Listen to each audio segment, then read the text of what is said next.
Hari ini, kami berbesar hati untuk mempersembahkan salah satu daripada khutbah yang mendalam ini bertajuk Kitab Suragama 25 Kaedah Mendapat Makrifat, sesi 6, bahagian 1 daripada 7 dalam rancangan antara guru dengan anak murid, diberikan dalam bahasa Inggeris pada 8 hari bulan April 2019 di Sihu, Taiwan, juga dikenali sebagai Formosa.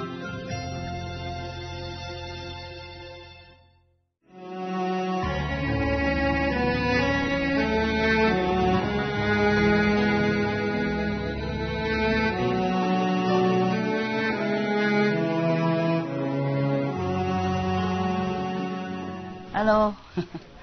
Thank you for staying. Thank you for coming. Oh, me? Oh, you're welcome. Korea? All gone home? Korean monk gone home, huh? Okay. Korean no monk, less busy. Where are the Korean? Korean still here? Oh, are you behind there now? Yeah. You have no work? How come the monks has to go and the lay people will stay? No, normally the monks have less work, right? Yeah, I mean, of course, taking care of temples and all that. Yeah, but sometimes they have to do some ceremony, right? Like for the dead people, the live people, and whoever. In India, yeah, when the masters speak, they pile up many beds, very high, so that everybody can see, yes. But here, I don't know how high can we pile up because of the roof, yeah. Mostly the master don't have retreat or anything, maybe some festival. Then everybody go there, singing, dancing, or eat something, right? Tell me, Indian, what do they do? For example, in Radha Swami? So they just go there, master give the lecture. Yes. And people after that they just leave and they can go into their places like we have here and they can meditate on their own. Yeah, but not all many people, not all of them, no? Not like thousands of them meditate together, no? They do? And master, yes, they do. They do? Yeah. For how long? 1 week? Not like they do, they just do in their own time. But they stay at there. that time, maybe 1 day? Yes. That day? Yeah. Like master birthday or something? That's right. I see. Yeah. I didn't see that. I always saw the master speak maybe Sunday or something. Yeah, some people come in and then leave. Yeah. I don't know if they eat or not. Yeah, but I saw in a big ashram they cook food for everyone. Yeah, yes, this one they cook food too, master. Yeah. They give food to everybody. And then somebody come out singing first and then the master speak and they sit on a dais very high and then that's it. You know, maybe master lecture 1 hour, 2 hours and then everybody goes home. Yeah, normally master just 45 minutes. What? 45? 45 minutes. Exactly, lecture. 45? Yes, master. Why 45? Why not 46? Babaji said people can't concentrate more than that. Oh, so I overstay my welcome, huh? Okay, what time is it now? Make an alarm clock? Huh? Why? What are you saying? Perfect? Yeah. 5 hours, that's a perfect.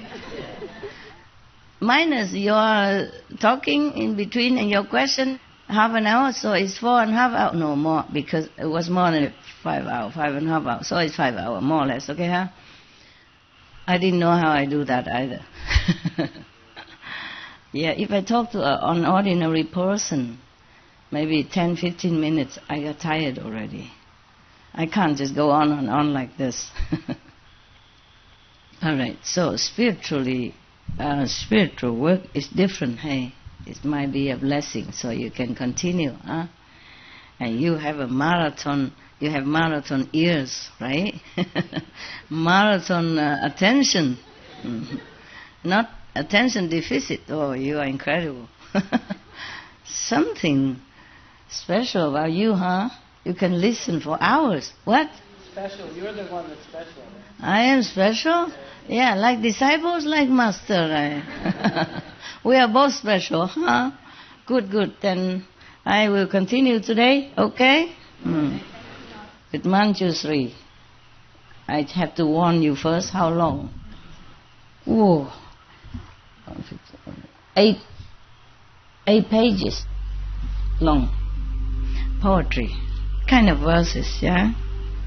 We should really thank the past masters, monks and nuns and scholars who had take time to record the Buddha's teaching after the master's nirvana, and also for the past and present persons, lay or monks or nuns who have really dedicated themselves, sacrificed their time and precious health or under any difficult situation to translate this so that I can read it to you. And we had to thank them. And may they be blessed forever by all the Buddhas, past, present and future. May their merit be immense. May they be liberated forever. Thank you.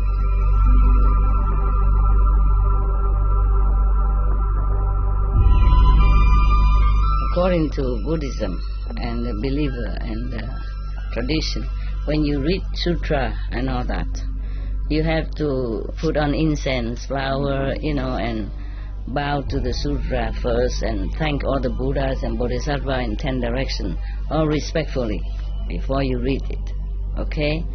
And then you cover the sutra also with silk or, beautiful cloth, and I just make it more popular, more easy, simple. And I apologize to all the Buddha. I say if I done something wrong, according to the tradition, my heart is full of respect. It's just that I cannot always do that. So please, all the sin, whatever I've done wrong, is all on me. At least other people, they hear the names of the Buddha, according to the sutta, they will get benefit. Yes. So now, because yesterday, remember, the Buddha said that he wanted to cause Ananda to become enlightened. So he asked Manjushri, contemplate all the 25 arhat, irreversible arhat, non-returnable bodhisattva that told you 25 methods. Could you explain it to Anand and the assembly in the beings after my extinction, after my nirvana? Which expedient door is the best? Most suitable. They're all very good. The Buddha praised them all as very good vehicle for enlightenment because they all became enlightened, became arhat or bodhisattva through their learned methods, even from aeons ago. Give them this strength to continue until this day when Buddha Sakyamuni came into the world, and then they continue to practice and to be of help in his time. So they are all very good methods. Yeah? The Buddha didn't say, oh, this method no good, that method is inferior. No. He praised them. Remember?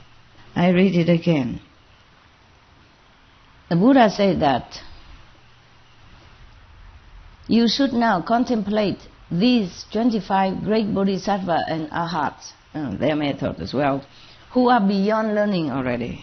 They're liberated. They don't need any worldly explanation in order to resolve to become a saint anymore. They all know everything. They already finished with their learning. They already attained arhatship or bodhisattvaship. Each has explained the initial expedient in his accomplishment of the way. All say they have cultivated to true and actual perfect penetration. Their cultivation is equal without distinctions of superior and inferior or earlier or later. All good. Yes. So now because he wants Ananda to be enlightened quicker. So you see, Ananda have been with the Buddha all this time. He has not taught him Kuan Yin method. And you came from nowhere. I don't even know where you live, what you do, which daughter and son's house you belong to, you get initiation almost right away, okay? Now, because I'm not running around the world, so they have to purify themselves and study a little bit of the teaching so that they know why they want to be initiated.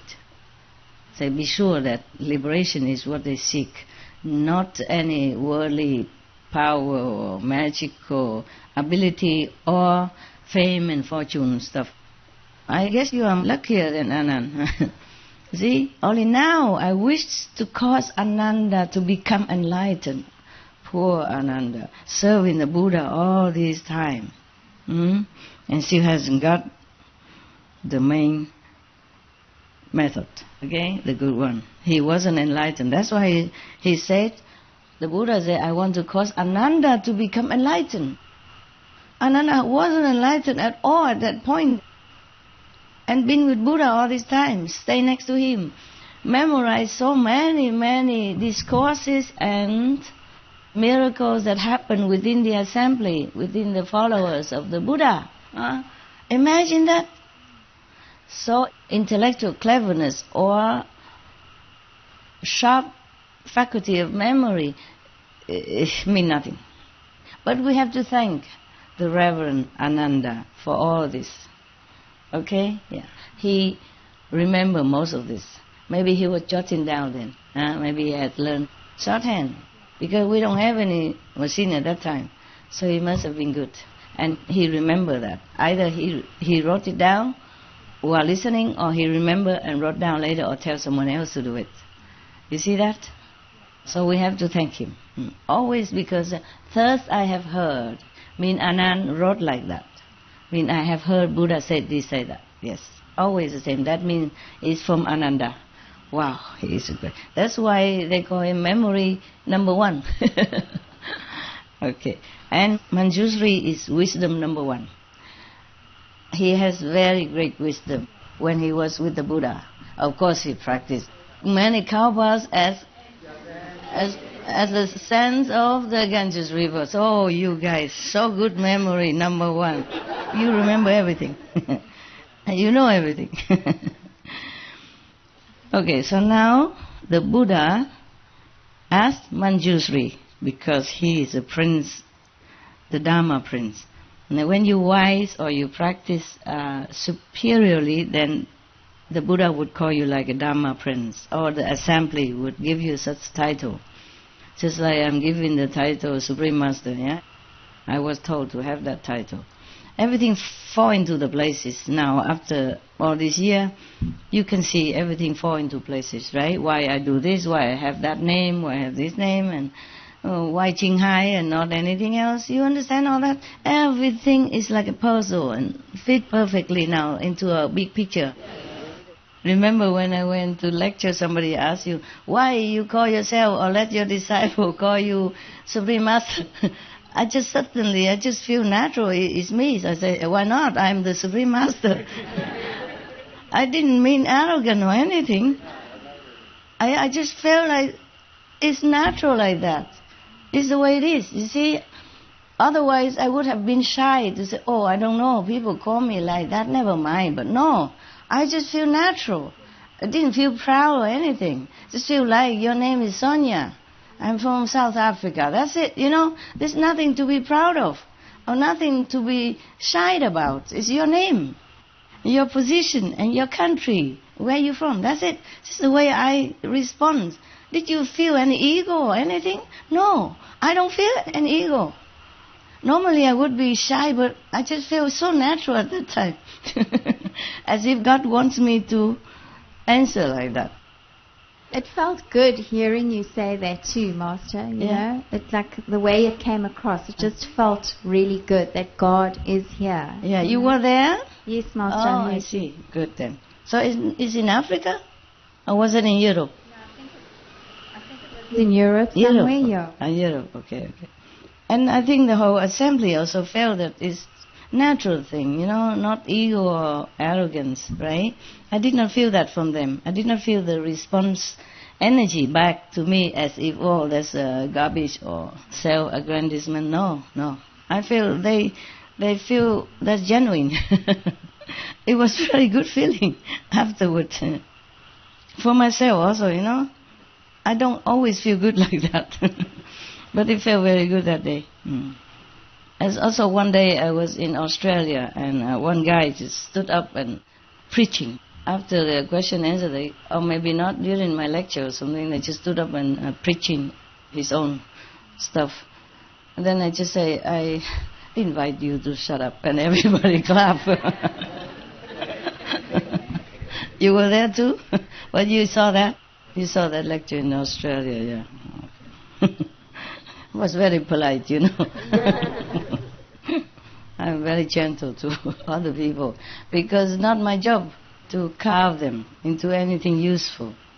Not yet. Maybe later. Maybe when they became disciples. Yes. If I want to carve a piece of shapeless wood into something beautiful and useful, then we have to work on it, no? Detailedly carving. But don't get carved. It's kind of painful for the ego, okay? We don't need so many carved wood statues. I'm also tired of carving, okay? Now you grow up, all right? You learn something higher and accept it and assimilate it, okay? Good for your energy, good for your being, huh?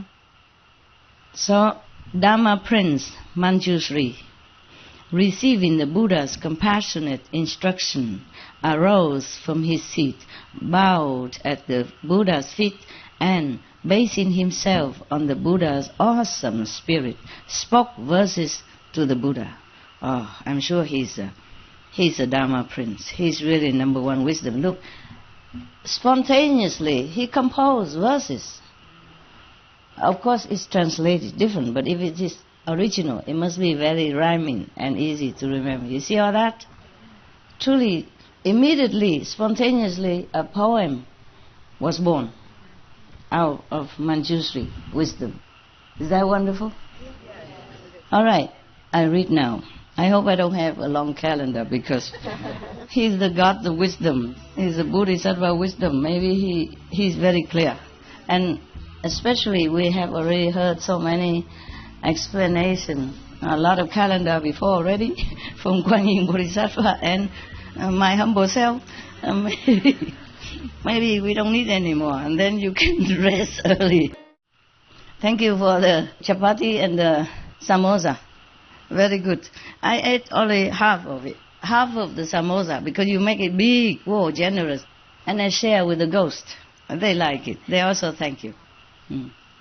But I eat more later, okay? I just didn't have time.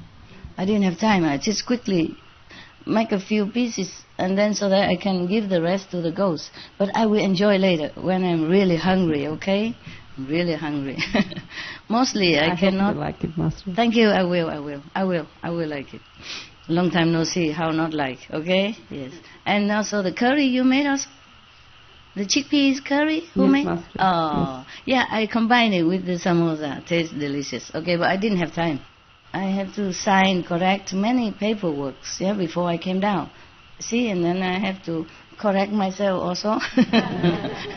Master, you're looking so beautiful. And wrapped up, look decent. Yeah.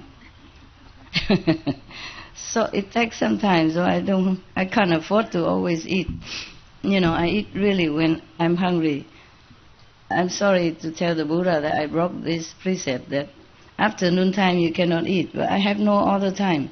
In the morning when I wake up, when I'm out of meditation, you don't feel hungry. And then many works waiting, or dogs, or ant dogs, or humans and stuff. And then working, time pressure. I can't just...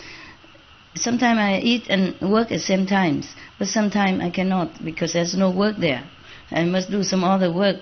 I cannot bring the chapati here and then work and say, oh, Manjushri, yum yum. I received in the Buddha, yum yum yum. Different work, you see. In my own quarter, I sign document, I correct a script, for example, then I can eat. Yeah, nobody see me. And if I'm yum yum, nobody hear me. Huh? And the paper don't talk back at me, nothing. But here I cannot. It's a different work, so I can't afford to eat then, but I will, okay? I ate already some. They're very good, very good. Thanks for giving me the opportunity to make of course, something I like love your opportunity. I love to give you that opportunity anytime. My pleasure. Yeah, Master, we are here for another week. I'll make something else for you. Another week? Oh, wow, really? Oh, don't tell people, they're envious. Because you can't make it for 1,000, yeah? Yeah, so maybe just for me and some. I share with the staff later. If a lot, I share with them. Yesterday, I came back home and they gave me some noodle and some shinki tofu soup. I couldn't eat a lot. Supposed to be very hungry, and but didn't feel so hungry. Yeah. And then so I eat some and I gave to the staff also. It depends on how much, yeah? Some of the, late working staff, yeah, not all of them. Some of them already rest or meditate.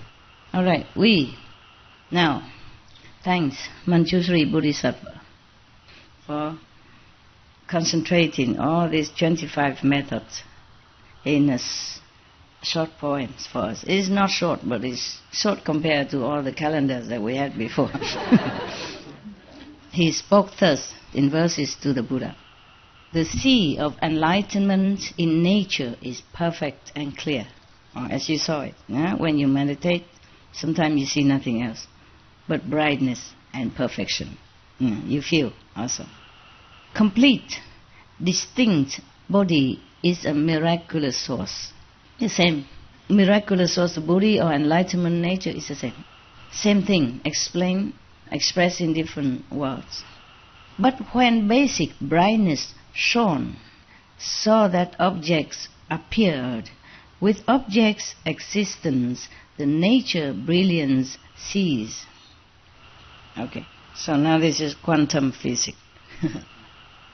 Naturally, there is just brightness. Yeah, that's a Buddha nature or enlightenment nature. And then it's all bright and clear. Normally it's tranquility, tranquil brightness, only light. When it's expanded itself, when it's shine, it is showing off, yeah, then things came into existence. That's what he meant. But then, when all the shyness became the existence, then the brightness ceased, the brilliance ceased. Meaning, once the brightness enter into some form, then you don't see that brilliance outside anymore. I mean the reality of brightness anymore. Therefore, you see, you have light inside you. It's proved when you meditate, you see it. Oh, maybe not sometimes, yeah, but okay, it's proven, yeah. So inside you, you have light. Otherwise, where do you find it? It's not from the light, you close your eyes. It's not from the ear, you don't listen to by your ears. So when you meditate, you see the brightness inside. That is the proof that you are originally from this brightness. You are part of or is integrated. You and the brightness are the same. Therefore, sometimes you meditate well. To some of you, you see just brightness, bright light, nothing else. Nobody, no you, no me, no world. The whole assembly here also can disappear into brightness. Yeah, all right. So Manjushri already realized this truth. So he told like that. So he talked to the Buddha, but because Buddha asked, but doesn't mean Buddha doesn't know. Buddha is tired, he take a rest, I think. Let everybody talk. And then the Manjushri said that. So now, because of that, suddenly there's no brightness anywhere, and it caused confusion. Now see, so he said, confusion and falseness bring about emptiness. Relying on emptiness, time and space take form. This is quantum, Big Bang. When the real energy exploded, then there's a chaos all over, chaotic rearrangement or readjustment or adjusting and all that. And falseness, because there's no brilliance shining anymore around. And then bring about emptiness. It could be like a darkness also, in the confusion and falseness. If you're not a Buddha anymore, if you're not in the Buddha's state of mind, if all beings has become confused, therefore there's emptiness that arises from that confusion and a wrong concept. And relying on emptiness, time and space take form. See, originally there's no time, no space. So just like when you meditate or when you're happy, time passes so quick. There's not actually the time at all. Time is just relative terms, but we're so used to it. So we work 8 hours, we sleep 7, 8 hours, we eat about 1 hour, everything we count like, an hour, time and this. And then because of the emptiness, time and space are born. Thought settles, the thought of being settle, making countries and land. What knows and feels becomes living beings. After the movement of the energy, whatever can discriminate become thoughts. And after the thoughts are born, it's settled. It's settled here and there. And manifest into countries and lands. So all things born from thoughts. It's not an ordinary thought. It's probably thoughts from one of the creative source, okay? From one of the creative energy. It's saying thoughts, but it could be like just movement of energy. Understand the collision of energy, the resettlement of position in the universe after the shining forth of the original brightness or brilliance. Okay, after the explosion. The scientists call it Big Bang then. All right. And after that, whatever energy that still can move and can interact with each other become like a thought. Just like energy, it can move things. So we can call that it's a thought or thinking. Because thought is not like we're thinking in our mind now, but it's something higher, from the energy interaction with each other are born mountains and countries and lands. What knows and feels become living beings. Whatever has not become countries or lands or mountain, which has feeling, which has some recognition of some kind, become living beings.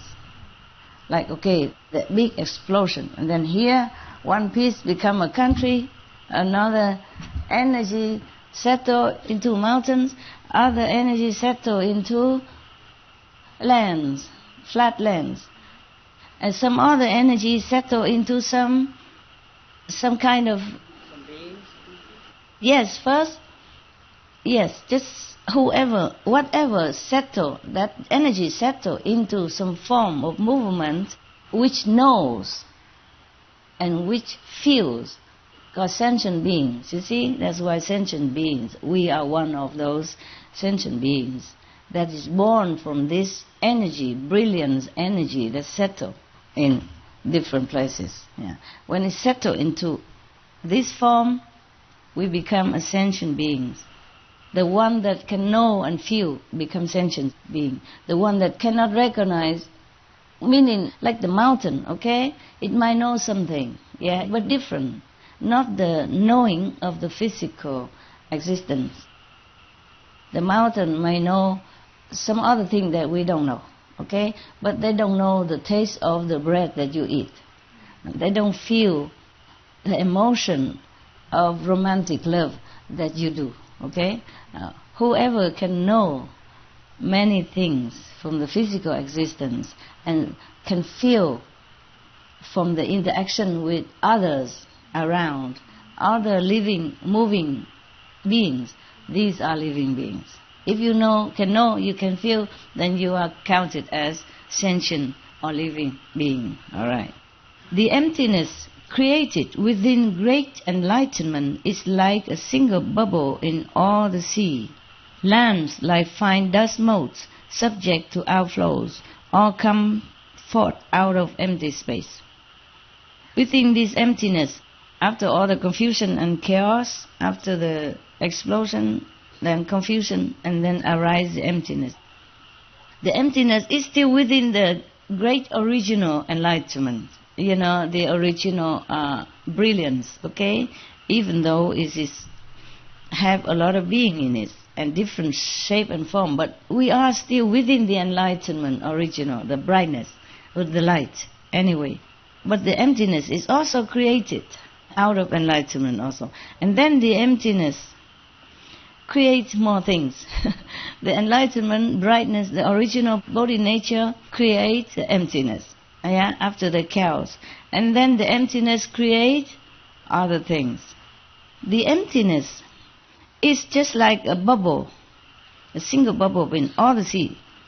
But then the lands that created are like fine dust motes, subject to outflows, and all come forth out of empty space. It just come from nowhere. Lands and sea originally is like dust, even lands are not really settled yet. They are still very maybe soft and hollows and spongy type, like dust, not set. Actually, the scientists describe them as gas, Those not yet solidify themselves into satellite, into Earth, planet, is just like gas, they say that. It truly is like that. And here he describes it like fine dust motes, like dust. Probably not yet completely solidified. He defined the beginning of the world. He tells us how the world is formed. And they all come out of empty space after this explosion of the divine light. Just as the bubble burst, space is no longer there. How much the less the three states of being. He says, suppose this emptiness within all the sea, the single bubble in the sea, if it bursts, then there's no space. You see, we are created within this emptiness, But the emptiness is described here just as a bubble in the sea. When the bubble bursts forth, then there's no space anymore. If we have a balloon, then inside we have space, empty space. But if the balloon gone, disappear, there's no space. But we are illusionary living in this kind of bubble. And we have space, we have time. But if the bubble bursts, then we cannot find any space anymore. How would we even count time? That's what he meant, okay?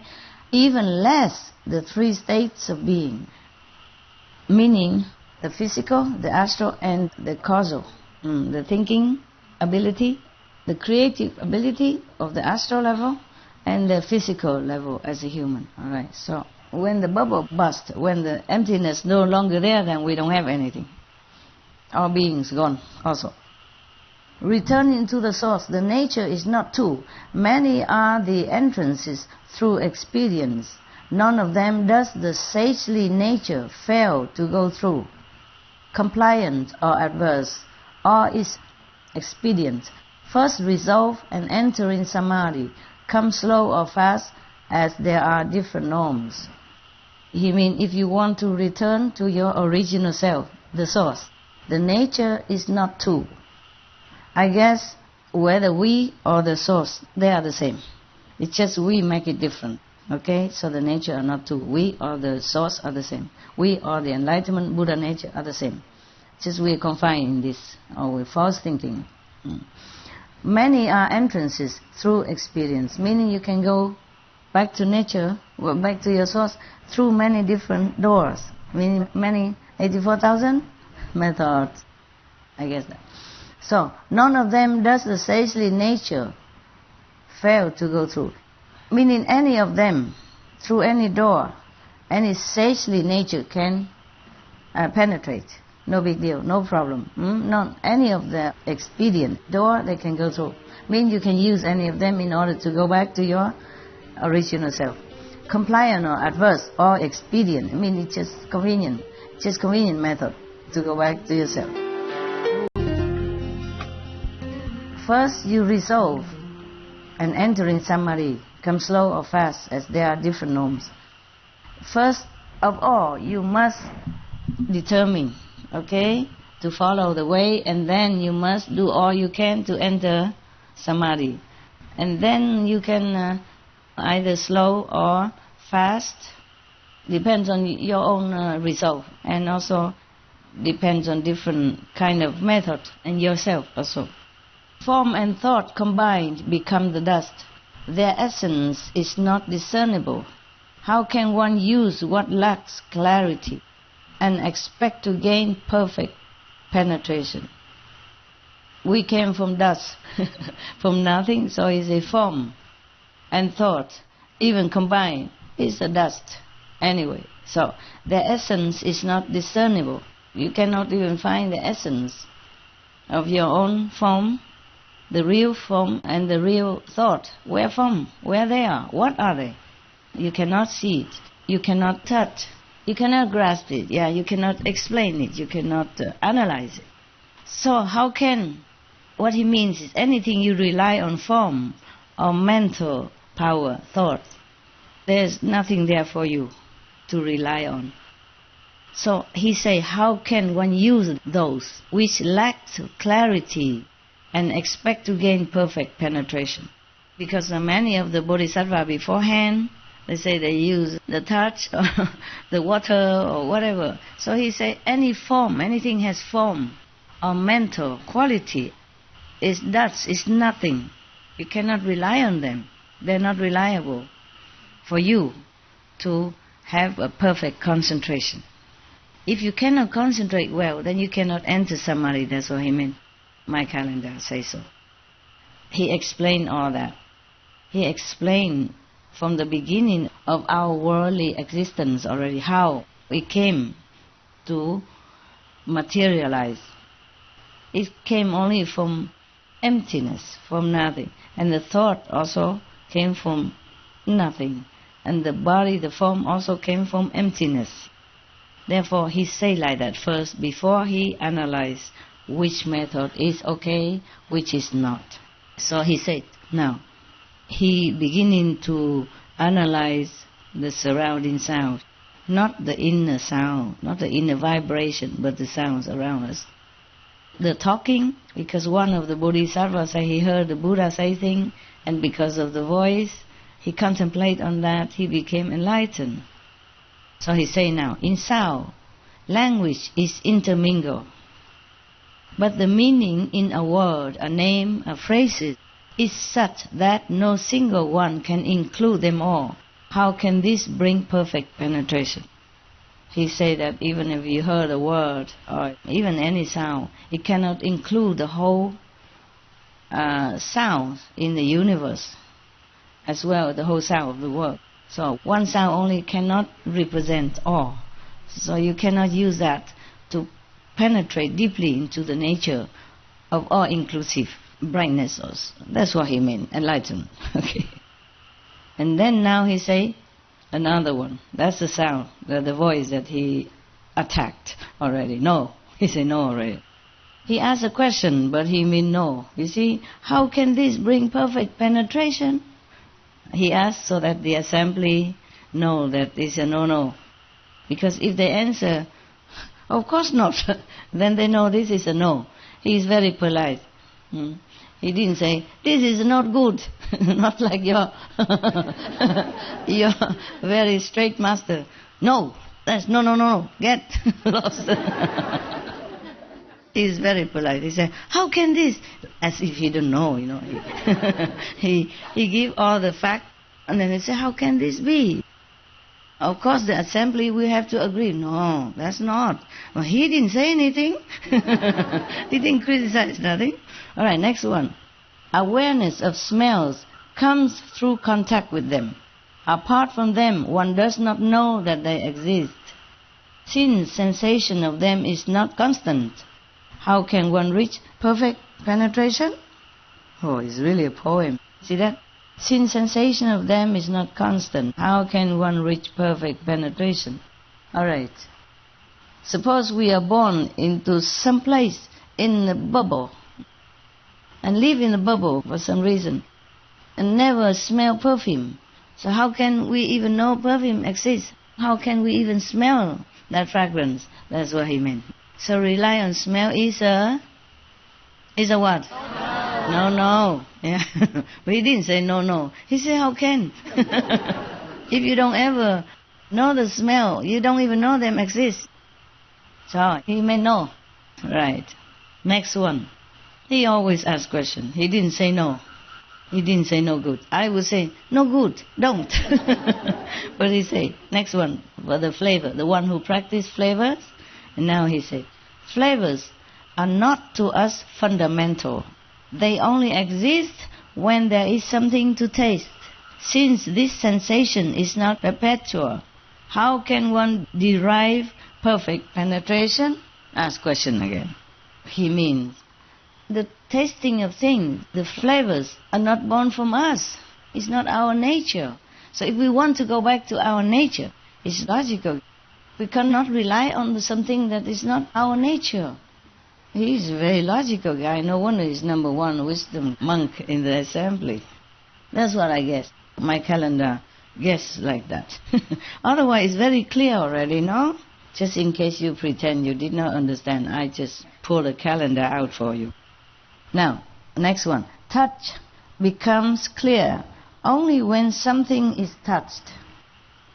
Without an object, there can be no contact. With fluctuation between contact and separation, how can one gain perfect penetration? He asks again. It's true, right? It's true. So somebody practiced to gain enlightenment through touch. Maybe for him, okay. Because probably his affinity like that. Or maybe the Buddha blessing, so that even through the touch, he can be enlightenment. These are old time and people are more pure. Anything can get enlightenment for them. But he says, when there's nothing for you to touch, then how can you rely on to meditate on or to concentrate on, contemplate on? Logic, no? So this is a method to rely on touch is a... No. Wow. You know everything.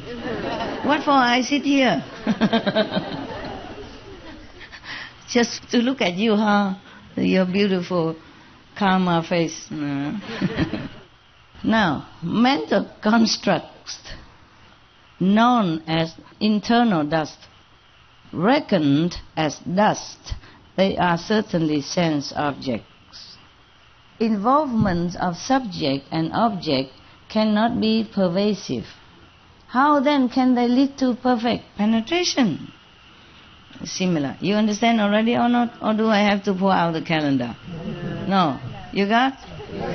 Good. So this method, you and whatever object you touch, this is not everything.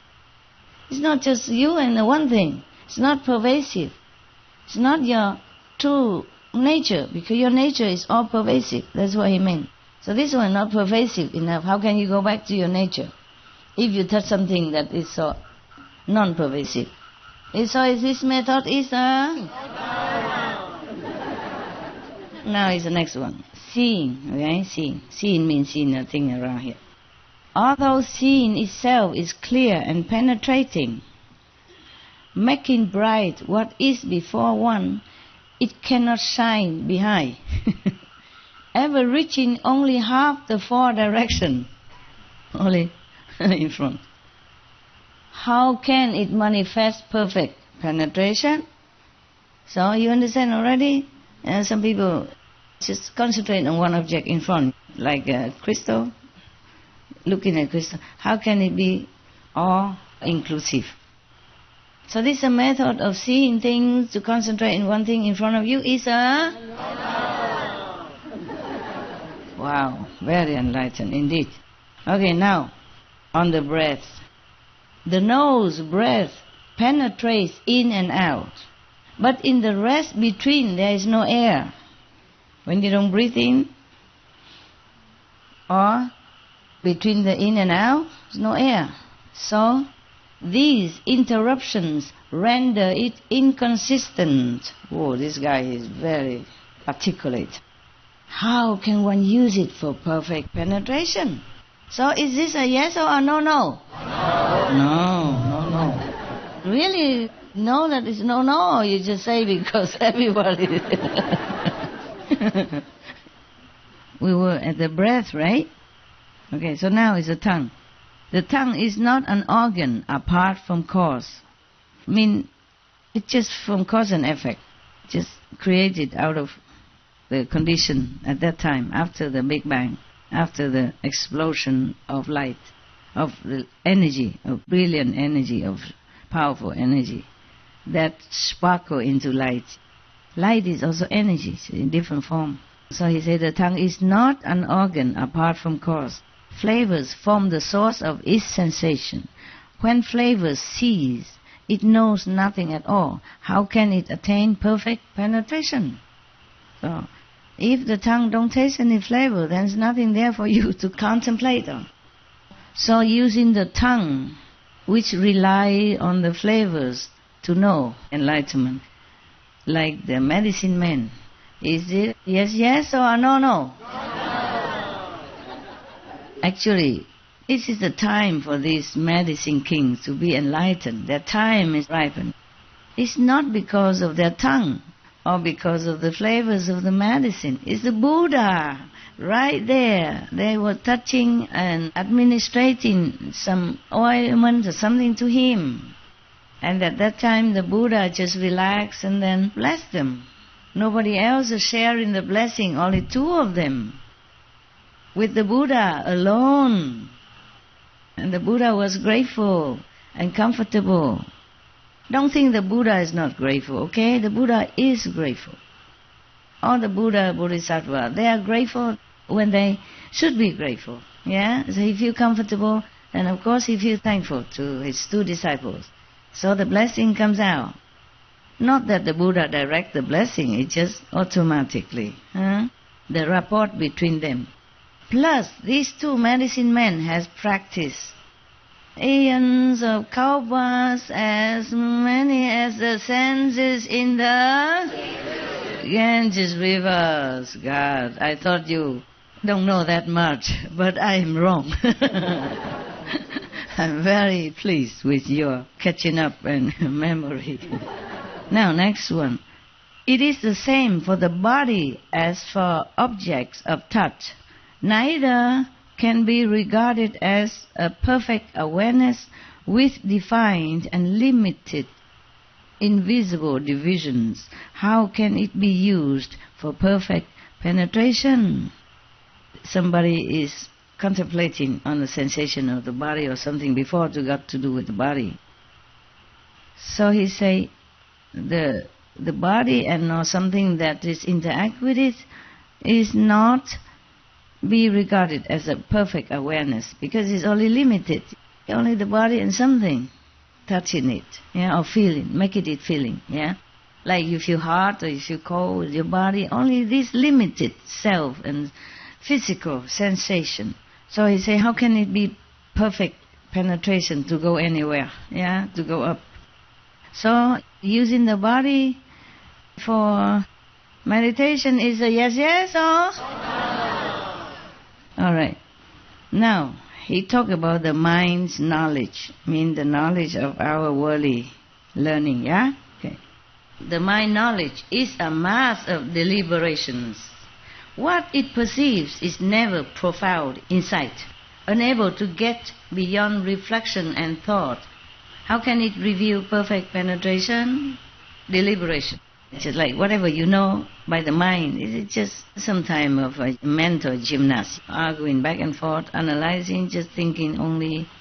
Is a mass of deliberation. Whatever you want to take in, you take in, and sometimes people push it in for you, a brainwashing.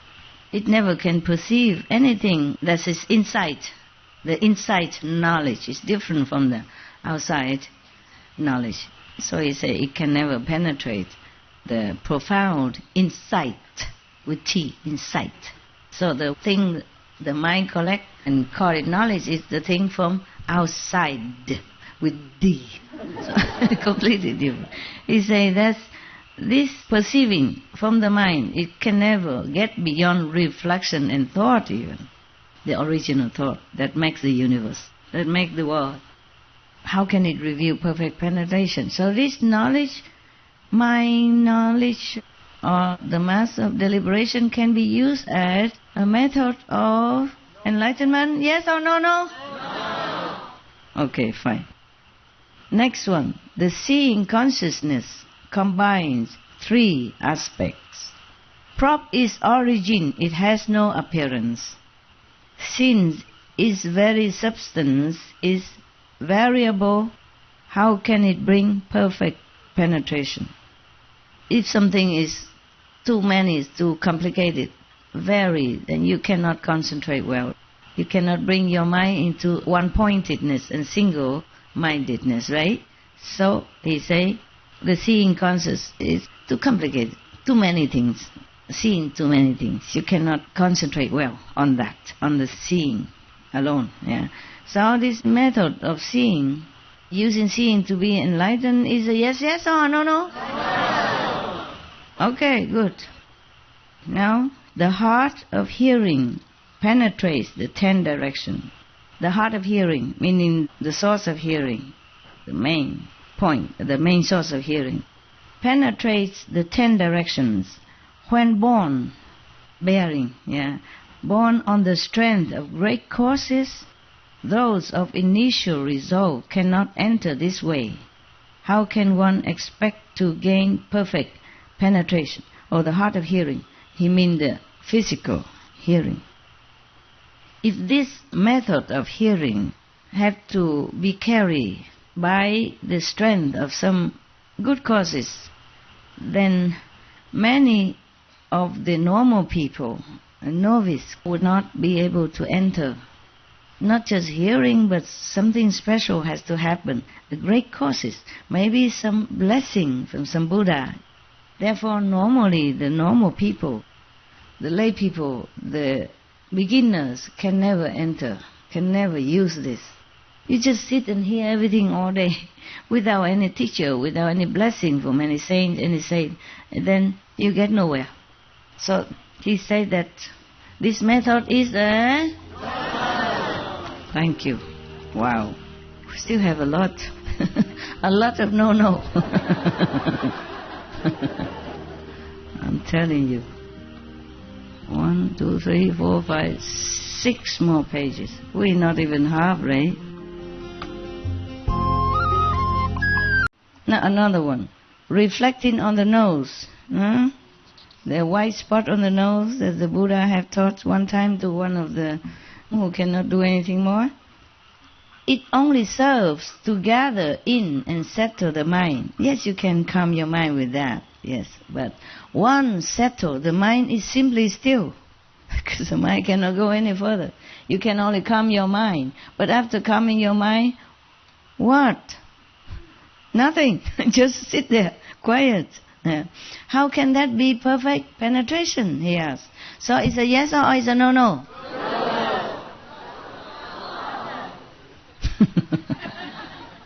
They're waiting for translation. If I ask you, then you can say no already. No need translation. It's the same stuff. Same stuff with every other method. Speaking Dharma through the medium of language is enlightened too by those of former accomplishment. But words and phrases are not free from outflows, from defects.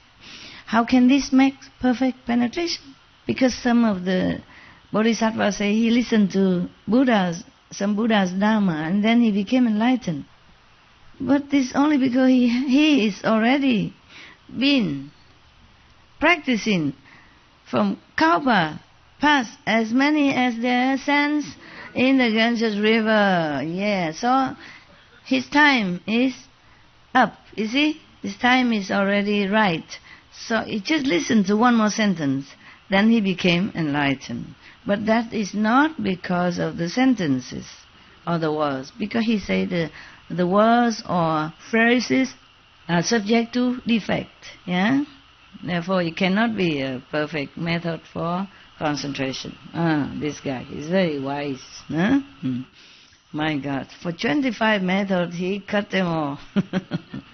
Now, yeah, just like you remember the sixth Zen patriarch Wenang, he heard only one sentence from the Diamond Sutra. Yes. Then he became enlightened. And then he went to seek for initiation and further guidance from a true perfect master. Yeah. Even he already became enlightened by one sentence from the sutra, but he still went to look for living master. Yeah. He said, where did you get this sentence? He said, from Diamond Sutra. Where can I get the Diamond Sutra? It's in such and such temple. They copy it and recite at home. But that is transmitted by an enlightened master. The fifth patriarch is not just like from anybody. It's not the sutra alone will make you become enlightened. Otherwise, all the Buddhists are already became enlightened. They all know Diamond Sutra. They even repeat to me, and questioning me as if they know better. Yeah, something like that. Knowing, reading, and reciting or learning by heart is useless. The only reason that sutra or that sentence was not useless to Huineng, the sixth patriarch, because it came from a living master transmission. He talked about it, and everybody copy. His blessing, his power is within the words. Just like if I tell you to repeat such and such holy names or the gifts, etc., it's not because of those words or the mantra or the names that you became enlightened. Now, next one. Refraining from transgressions only controls the body. Lacking a body, there is nothing to restrain. Since its source is not all-pervasive, how can it bring perfect penetration? One of the monks became enlightened because of keeping the pure precepts. But only for him, only for him. He really concentrate on that. It's a kind of concentration, contemplation. And maybe the master who transmit to him these precepts, the pure master, powerful. And life after life, he probably always kept the precept pure and complete. That's why this lifetime he also can use that as an expedient means for enlightenment, with the live Buddha right in front of him as well, transmitting again the same precepts, not because of refraining from transgression, not because of keeping the precept that you become enlightened. There are other factors involved. So he said, you need the body, because if you don't have the body, then you don't have to keep the precepts even. You can. What for? The precept for the monks is that to control your body so that you don't do this and that harmful things. For inconvenience for others and for yourself, or harming others. But if you don't have the body, you don't exist. Do you have to keep any, even 5 precepts? No. I cannot tell nobody here, the air, don't kill, don't lie, don't steal. I cannot tell the air like that. Nobody here. What for I tell that? So he said that this is a... No. Right. Inconvenient. I mean, not proper for anybody, for all the people to practice. But for that monk, it was his method to gain the initial enlightenment, or the arhatship. Now, spiritual penetrations are based on past causes. I don't know why they say spiritual penetrations.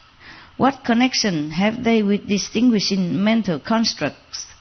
Conditioned thought is not apart from things. How can one attain perfect penetration? I don't remember what is that. But whatever it is, no. Yes. We have to go back to, the past method explained clearly. So now, the next one, one may contemplate the nature of earth, but it is firm and solid, not penetrable. What is conditioned is not the sagely nature. how can one use it for perfect penetration? You keep asking. What is conditioned? Yeah, meaning whatever exists because of some conditions to cause it or to manifest it, to materialize it. It's not our true nature. Sagely nature, meaning Buddha nature, mean perfect enlightenment, mean God nature, mean your original self. It's all the same, okay? Sometimes express different words. So if it's not your own self nature, then how can you use it to return to your own self, original self? That's why he say it's a... Yeah, good. Yeah, save me asking.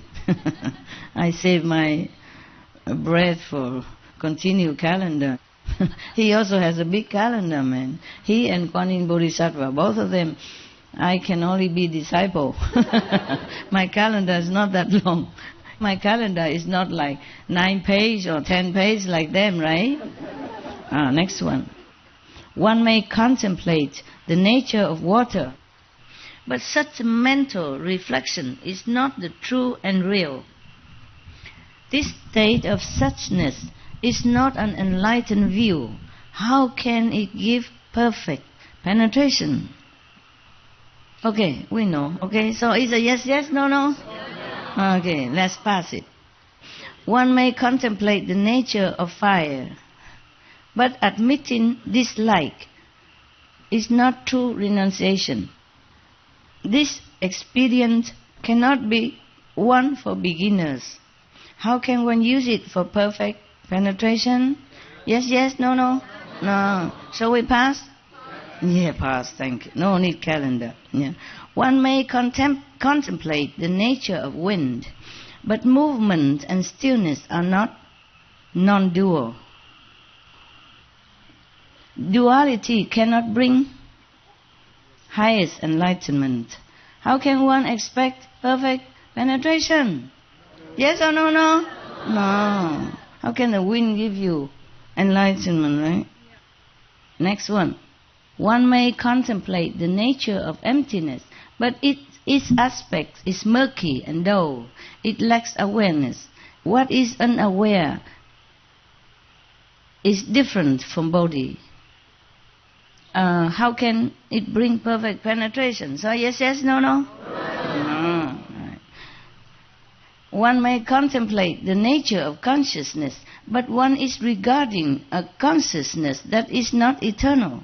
Consciousness is just something that we have accumulated from long time and is stored in our alaya faculty. So it's not permanent. Therefore, even the thought of it is empty and false. We don't even have it. So how can one get perfect penetration? So yes, yes, no, no? No. Pass the bill? Pass. Thank you. We look like in Parliament or Congress. Yes. And me? No. No, no. Okay. All activities, if some people concentrate on the activities of the world, he said, all activities are impermanent. That's for sure, right? Yeah. So too, mindfulness has its origin in rising and ceasing. Since cause and effect go beyond cause and effect, how can we use it for perfect penetration? Do you understand already? Yes? Yes or no? No understand? No understand or no, no? Habit. Habit ready for no, no. Okay. Good that you don't work in Parliament. Too habitually. Yes, yes, or no, no. All right. Then if you use a mindfulness, you use your mind to be mindful of the activities around you or anything, it's not permanent either. Yeah? So it's a... No. Okay, right. Pass, yeah? I now say this. Well, honored one, he finally says this. Buddha, who has revealed the Saha word, mean our word, in this land, the true substance of teaching, resides in hearing the sounds purely. If one wants to attain samadhi, he means the vibration, the inner vibration, because they always translate as sound and we get confused. Just like we also say we meditate on the sound and on the light, and then it could be confused as the outside light and the outer sound, but it is the vibration. Concentrate on the inner vibration is better, or the inner music is better. So he say, I now say this to the Buddha who has revealed the Saha world. In this land, the true substance of teaching resides in hearing the sound, the vibration purely. Yeah.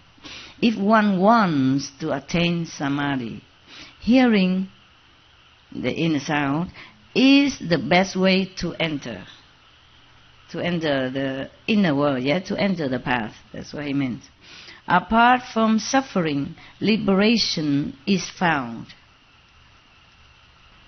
How excellent is he who contemplates the sounds, the sounds. Now, he say, if you contemplate on these sounds, you will be apart from suffering. You will be liberated, yes. Throughout kalpas, as numerous as Ganges sand, he enters Buddha's lands, as many as fine dust motes. Obtaining great power of self-mastery, he bestows fearlessness on living beings. It's like Bodhisattva Kuan Yin, Wonderful is the sound of Kuan Shu Yin, a pure sound like the ocean's roar. You know that. You know the inside ocean roar, right? He saves the world and brings peace to all within it.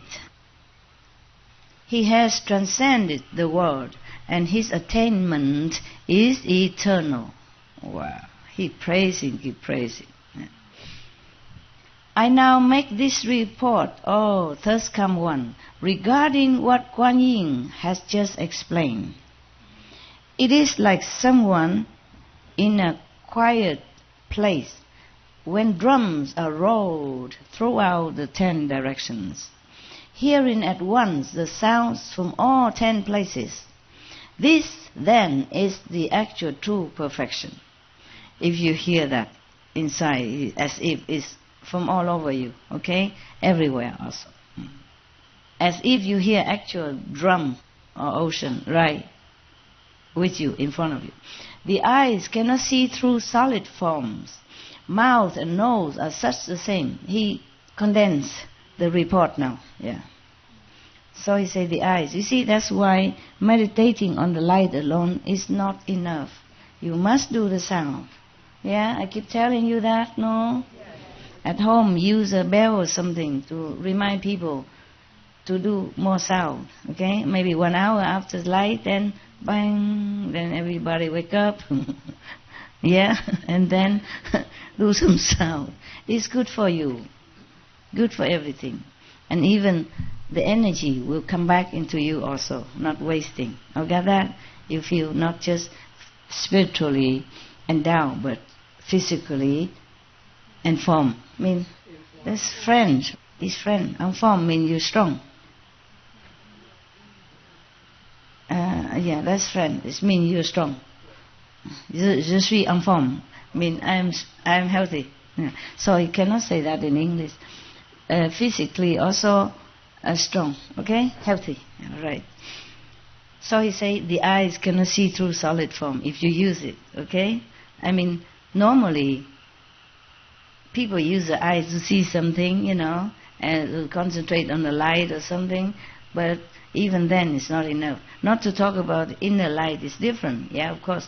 But when you concentrate on something, even using the eyes, you can also see something, maybe, The sounds, these sounds, the inner sound, can be heard even through solid walls. Of course, you stay inside your little room, or door closed, but you still can hear things. It's not from any music instrument nearby. It's the original, universal sound. So he say, one can listen to things both near and far. None of the other 5 organs can match this. It then is penetration true and real. Yeah. Use the ear organs, but not to hear with the ears. This is the thing, yeah? To hear without hearing. Yeah. To see without looking. That is the best. But only you understand, yeah, because you practice it. Because you are transmitted this method. Other people, they don't understand. Well, how can you hear without ears? That means you're deaf or something? How can you deaf? People hear, yeah? How can you see without eyes? Are you blind? Blind people cannot see, that's what I think. Blind people, some see things. Yes, yes. They see inside words, yeah? They see the roads come to meet them, yeah. They see things come to greet them, instead of they coming to them.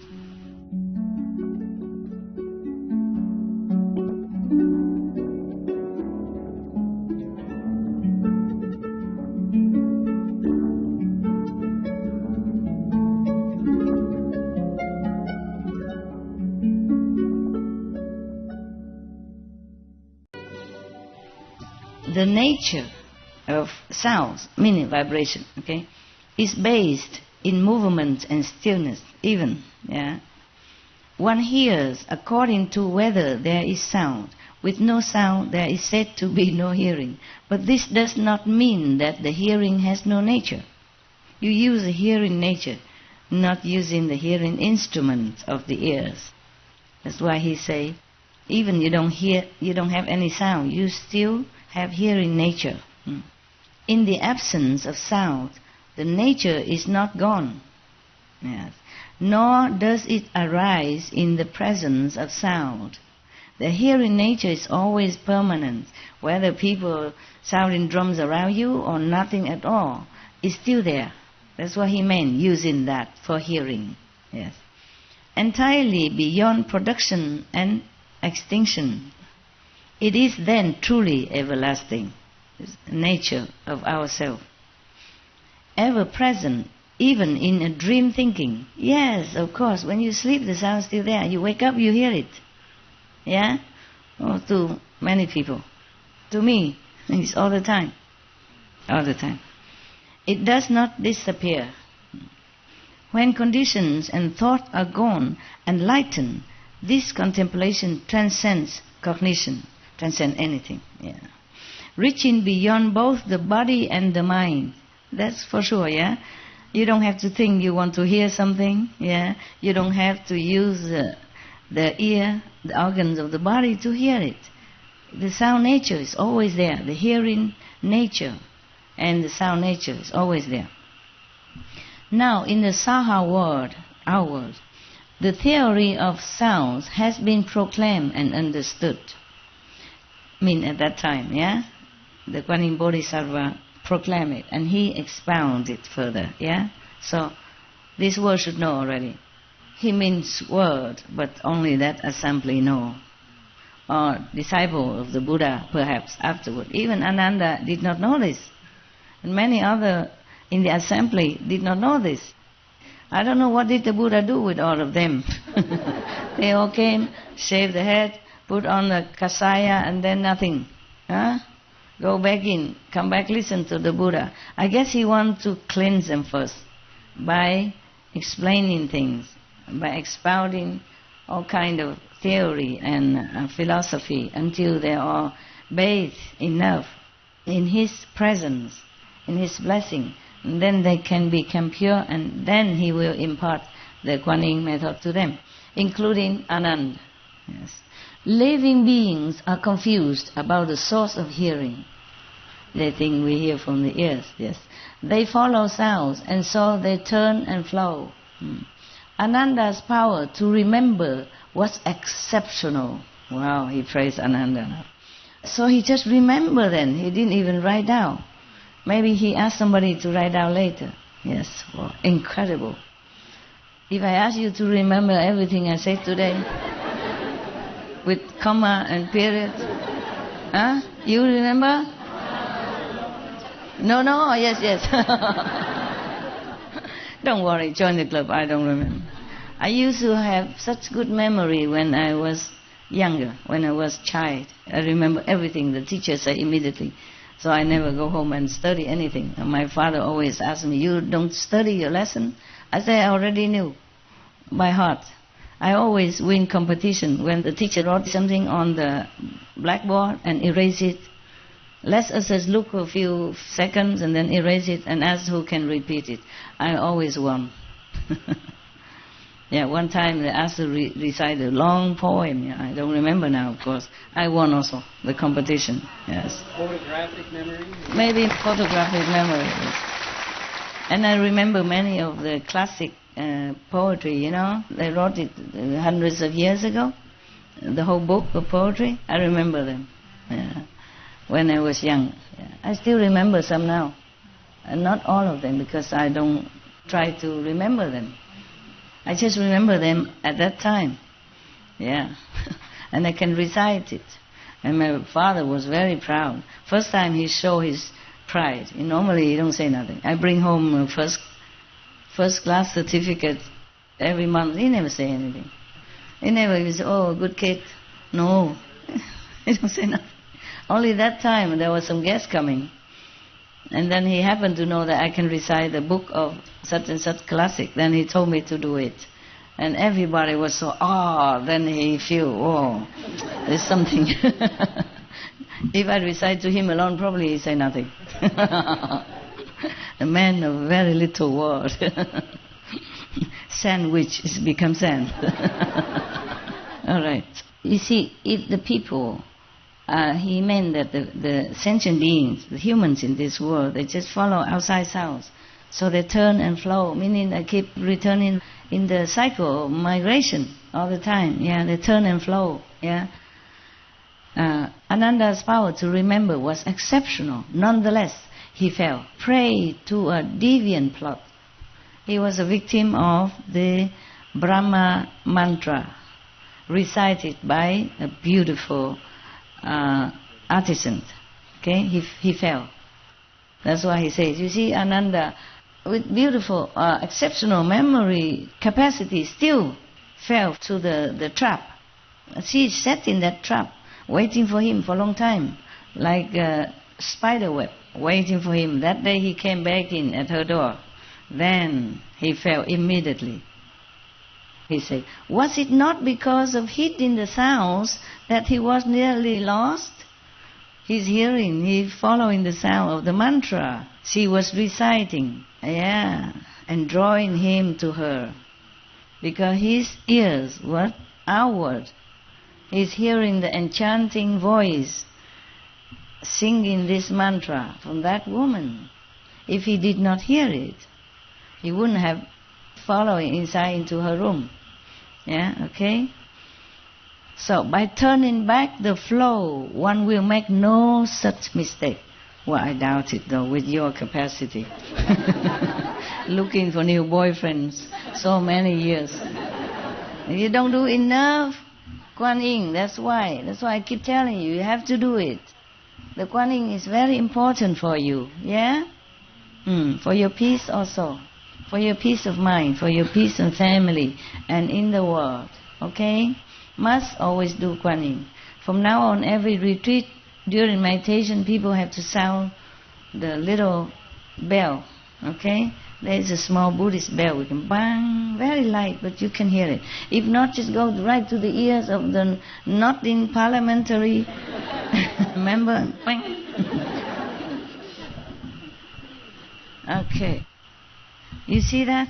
He said, using the ears, following the ears, perception is no, okay? So now he said, Ananda. Now he said to Ananda personally, Ananda, you should listen attentively.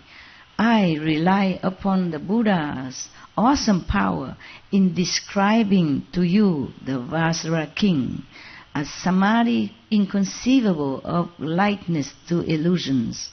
It is the true mother of all Buddhas. He said that because the Buddhas bless him, he can explain all this to Ananda. He's very humble. No? He didn't say, I know all this. Now I teach you. He said, rely on Buddha's blessing and power. I can explain this to you. I tell you, this is a king, the Vajra king of method. It's nothing like anything in this illusion world. Yeah, it is a true mother of all Buddhas even. From this Kuan method, all Buddhas were born. All Buddha became Buddha because of Kuan method. Okay, so you may hear the secret Dharma doors, method, of Buddhas as numerous as motes of dust, but without first renouncing desire and outflows. You may amass learning, but you will still make mistakes. He said you can hear many methods, 84,000 for example, as many as motes of dust.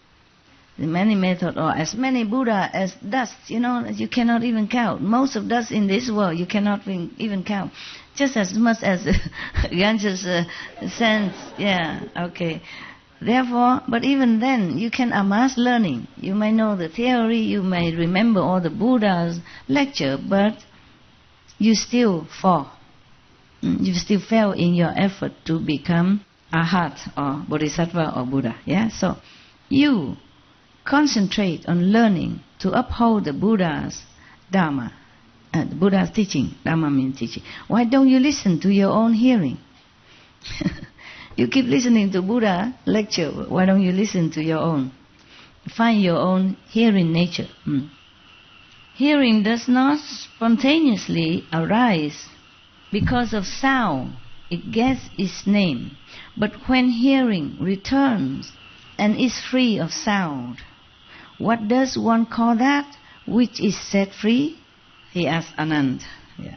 As soon as one sense organ returns to the source, the entire 6 organs are liberated. So, using the hearing organ, the true hearing organ, you can liberate all other 6 organs. For example, the eyes, which always attracted to the scenery or outside beauty in the world. Yeah, the taste attached to good flavor, good food. The tongue, for example, the nose like to smell fragrant things. So all attached to outside illusionary charm and forget the true nature of hearing, of seeing, tasting. That's why I taught you seeing without your eyes. I told you to close your eyes. And your seeing true nature will see the true things, the true scenery, true teaching. Yeah, hear the true teaching. You have to forsake the ears, but use your hearing, the true hearing nature to hear it. Then it will cleanse you. It will penetrate your beings with all the truthful substance. Then you will return to the truth. Yeah. One way or another, one day or another. Yeah, that's what it is. Just use the hearings enough to liberate your beings, because your beings mostly are bounded to these 6 sense organs. Yeah. Oh, you recognize yourself because you see yourself in the mirror. You're attached to the beautiful girl because you look at her, or the handsome man because you see him. If you don't see it, or you blind, you wouldn't feel that guy handsome whether or not he has hair or lost it, or whether he think he's handsome or not think he's handsome. All right, sight and hearing are like an illusory covering, the triple rim, a vision of flowers in space. He say, your eyes that you use to see things, or your ears that you use to hear things, are illusionary cover. Even cover you, to cover. Or like the triple rim, or a vision of flowers in space, which is not real. Just as the triple rim, the 3 worlds are not real. So the sight or the hearing are just as illusionary as that. It's to cover you so you don't see the truth, you don't hear the real thing. Isn't that a pity? So one monk, I like that very much. I keep repeating him. He said, it would have been better to be blind, deaf and dumb in the beginning. Truly, we don't see the real thing with all this stuff. It's just a cover for us to keep us away from our true self. he continued explaining to Ananda, when hearing return, the cataract is gone. Meaning, when you revert your hearing back to the source, whatever cover your eye is also gone. Your eye seeing things as is not true, as if a cataract has covered it. As if you have eyes but the cataracts cover. The same. So when you even use the hearing power, the true hearing organ, then even your eyes will be also bright. It will return to normal again. Okay? Yeah. As if your eyes return to normal, because it free the eyes also. The real seeing nature. So the dust gives way to pure and perfect insight. Insight. When purity is ultimate, the light is penetrating. A stillness shines and includes within it all of emptiness. The whole universe. You can know it. You see, when everything is still, through the meditation of the real sound, the real vibration, then you encompass the whole universe then. The whole emptiness is the whole universe, because from emptiness the whole universe sprung out. Remember that? Yeah. Looking at the world from this point of view, now your cataract is gone, you look with this point of view, everything that happens is just like a dream.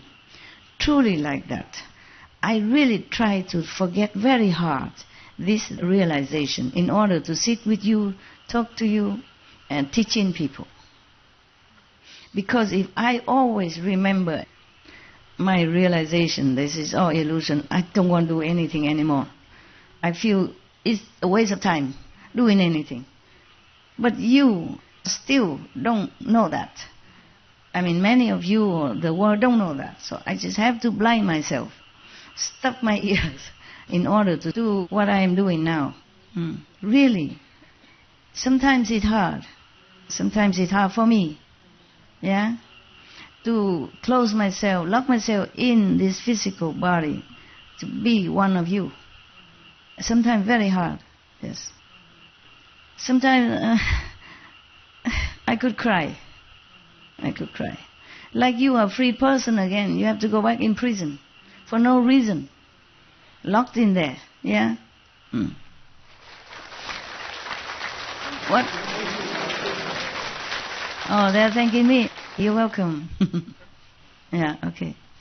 No. Of course it's a pleasure at the same time, knowing that I can do something, not just crying over you or for you, but can do something to help you, to awaken yourself. It's just hard to blind yourself and walk when you have your perfect eyes. Okay? Yes. He continued to say, everything after your ears are cultivated, return to original source, then your real eyes is open again, clear again. You see from this point of view, everything is illusion. Everything is illusionary. Everything is a dream. And he continued, Matanji's daughter, the one who seduced him, Matanji's daughter too is part of the dream, who was able then to physically detain you. If he was thus enlightened, as if his eyes are open again, his ears are usable again, then he would see Matanji's daughter, the beautiful artisan, just a part of the dream only. How can a part of a dream even physically detain you in her room? I guess after Ananda fell into her trap, because she recited, they are magical family, and she recited the highest possible, most powerful mantra that's called Brahma Heaven's mantra. Okay? Nothing can resist. Therefore Ananda, so determined to be a monk, and so worshipping the Buddha, and loving the Buddha, and loving monk's life, fell. I guess after that, the Buddha feel that it's time to impart it to him, the Kuan Yin method, to protect him. Because if you practice this Kuan method to the full, yeah, then even Matanji's daughter, you will see it as just illusionary figure or dream-like, so you will not be charmed by any mantra, even the most powerful one. You will counteract with that, yeah, and no problem. You will be free. That's what he meant.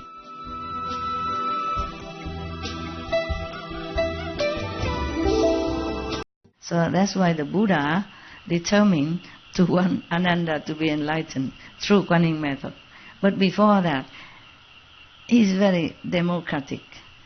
Why does he have to explain so many methods? Ask everybody's opinion before he tell him to learn Kuan method. He's a Buddha. He could just say, Anand, now, learn it. Why did he have to tell so many long calendars? Yeah, and make me talk for 5 hours. The point is, Ananda is extremely intellectual. Okay? He knows too much theory. By following the Buddha, hearing too much, his head is so full. If you don't give him any good, logical, solid ground, reason to study this method, why this and not others, when we spoil with choice, then he won't take it. He might sit there, listen, but then he says, so what? I like the other one better. Ananda has much ego. Even though Buddha don't say that, he knows his disciple. So even some follow me with Kuan method, they're still going out trying something else and then coming back crying. For what? Okay, I'll let you go. Doesn't matter, okay? Trying this, trying that. Because didn't feel like why should practice this method, because not resolved enough, not have enough determination to follow on, not determined to trust Master. That's the best method for you, even though I said so. You see? But I can't sit many hours, many days to talk to one by one, a lot of calendars, must speak this. I cannot keep explaining all kind of yogas for you. Yeah? So that you believe and practice. So I just do what I can, okay? And you believe what you do. There's nothing much I can do more. There's a limit of time, space. Like when I go lecture, we have only maybe 4 hours the rent in that place. Otherwise, next one is somebody else, you see? And it's difficult to just rent any place. Sometimes they don't have space available. Okay, and my time, I have to go to another country next, etc., etc., huh? And then when you come here, I cannot always talk about different methods. There were thousands of them. It's just confusing you more. So I do what I can, I tell you what I can, I say I have tried many methods, this is the best. But it's up to you to trust me or not trust me, huh? I can accept you, but you accept what I said or not is a different thing, yeah? I cannot force you. I cannot use a magic power to change your mind, or alter your thinking, or control your thought. I don't do that. I don't do this kind of stuff. Some people say, oh, Master, please change my mind, make me more peaceful, make me more beautiful, make me more thinking positive. I don't do that. I can't. You are an individual with God inside. I don't want to change God. I don't want to control God. You have to find yourself, the real God inside. By controlling anything else, which is a God, okay? And you find the God. And then you know what it is, okay? If I can control all of your mind, that would be easy. No need doing anything. Sit in my room and search. Send all this controlling power to all directions. All the leaders are under my thumbs. All the warring Mongols are subdued. Understand? No good, right? You are born here to experience what you have to experience. And you have to learn by all your own will power and intelligence. I cannot disrespect you, disregard your intelligence, and treating you like a dum-dum. And, twisting you around my finger. That is not right. Okay? It's not right. If you choose to rolling in the dust life after life again and again, then it is your choice. You have the right to choose. So I just explain to you, I just talk to you, reason to you, and then you choose. Okay? And you choose to practice harder or slower, it's also your choice. Even after initiation, I don't control anything. But you better practice quick. Okay? Go quick. Even if I don't control, even if I don't force you, you do it for your own sake and your 5, 6, 10 generations and the whole world at large. Good.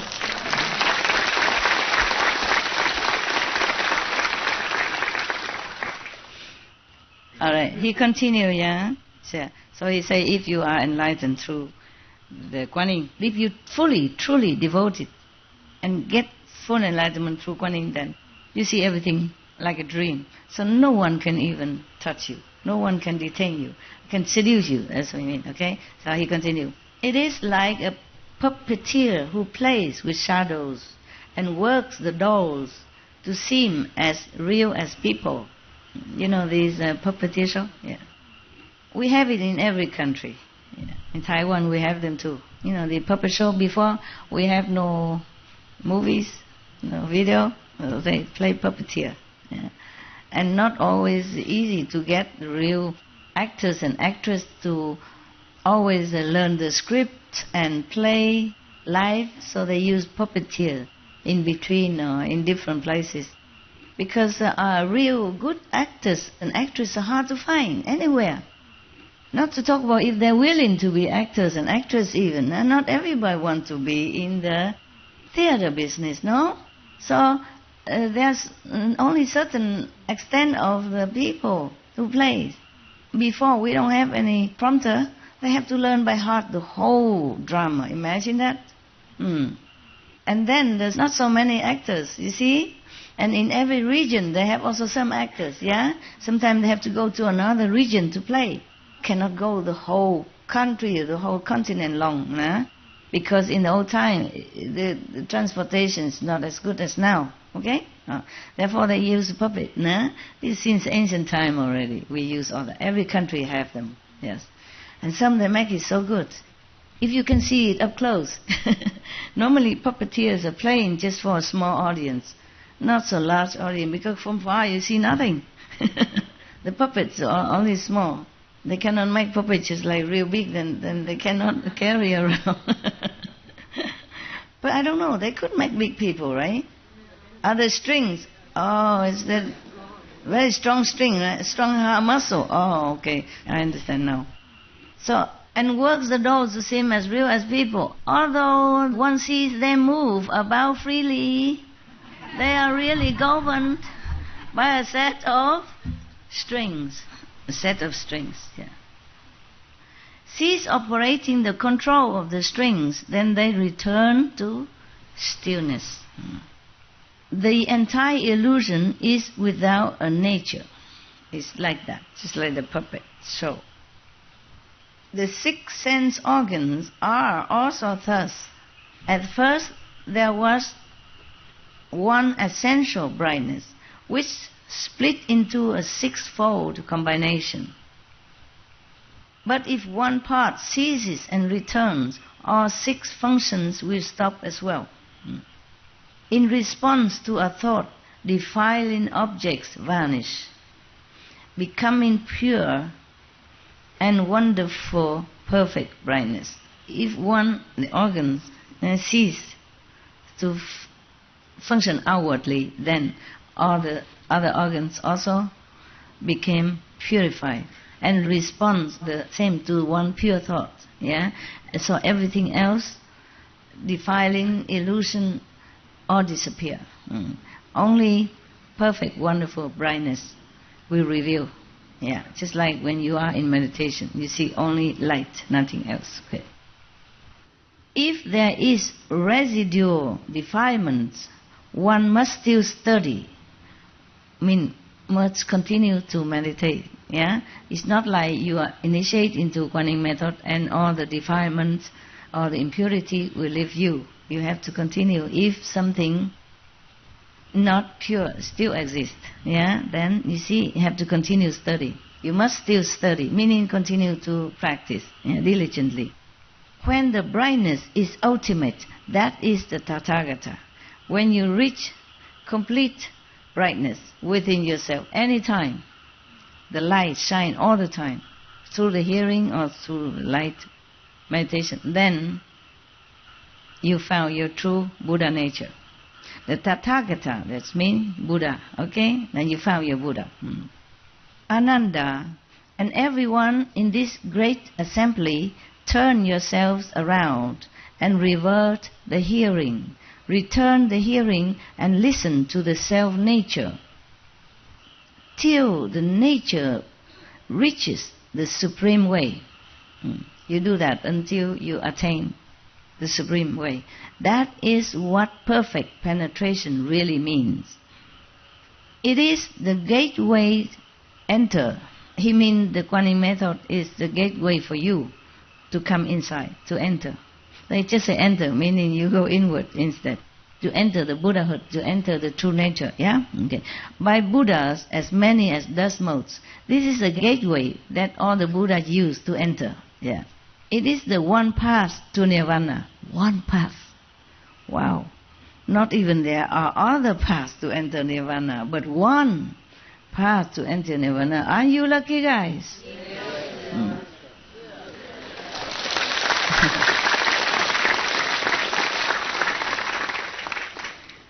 Thus come ones of the past perfected this method.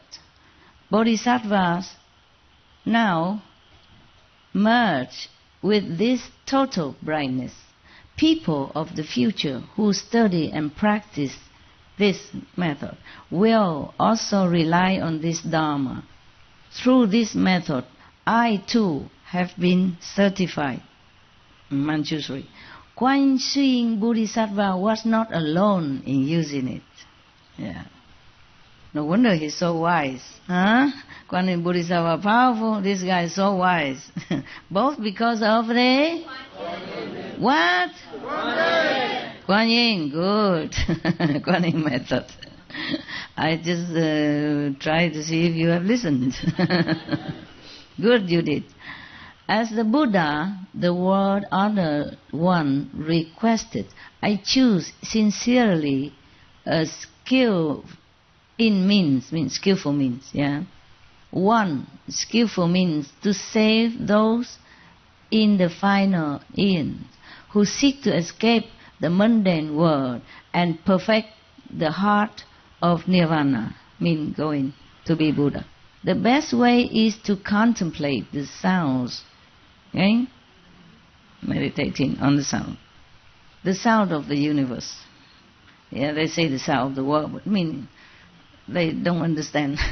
At that time, they don't say the universe, I guess, because they didn't know anything about the universe. The sound of the world is saying like that, okay? The vibration that we are listening every day, yeah? All the other kinds of experience require the awesome spirit of the Buddha blessing. The Buddha blessing, otherwise not because of the touch, not because of the taste that I get enlightened. The Buddha, their master, blessed them at that time. In some cases, they bring immediate transcendence, yes.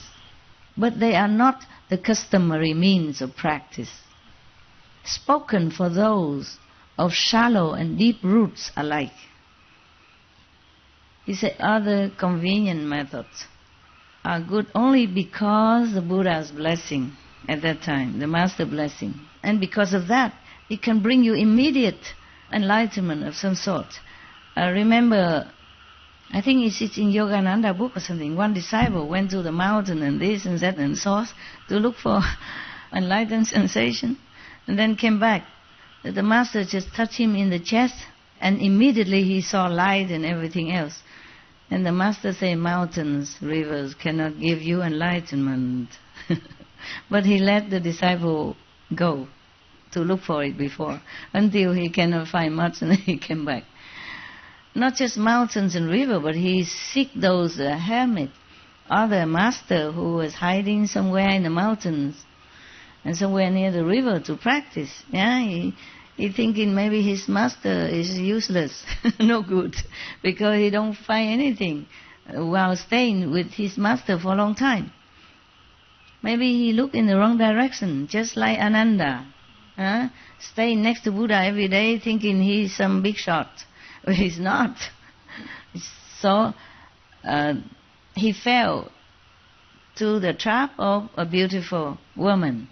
Then he feel a little more humble. Maybe she is there for that purpose. You see what I mean? Everything is good for some purpose. Yes.